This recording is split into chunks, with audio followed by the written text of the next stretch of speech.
As you know, there's a highly competitive race for Congress here in the 6th District. Candidate Paul Dietzel is running for that seat, and he's put together a video to tell his story. Take a look.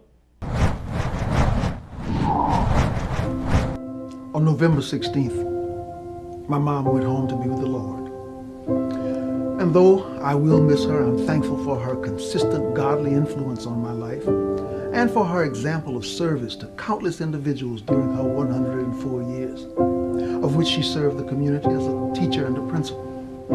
My grandfather, Coach Paul Dietzel, spent his life mentoring and equipping young people with the skills and work ethic they would need to become great men. His legacy's not in footballs or championship rings, but in the people he touched and inspired to live great, godly lives off the field.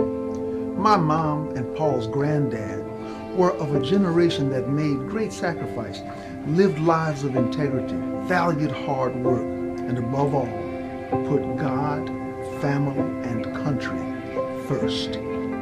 But we're slowly losing this great generation. More than half of the people in our country are under the age of 40, and that number grows every day.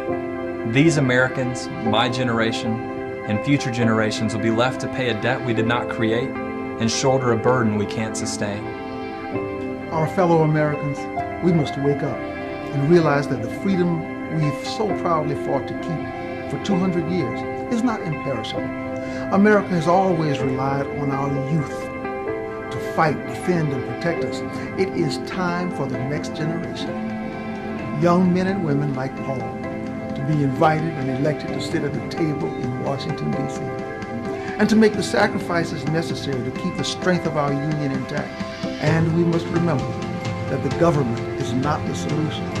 We the people are. We the people, small business owners, teachers, farmers, and soldiers. We have an uphill battle against the political class, against the status quo.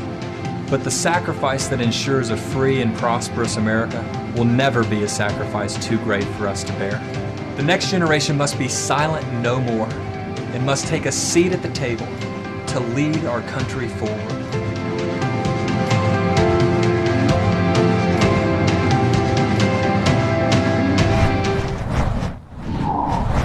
Paul Dietzel has sponsored our community programming on Cox 4, and we appreciate the support.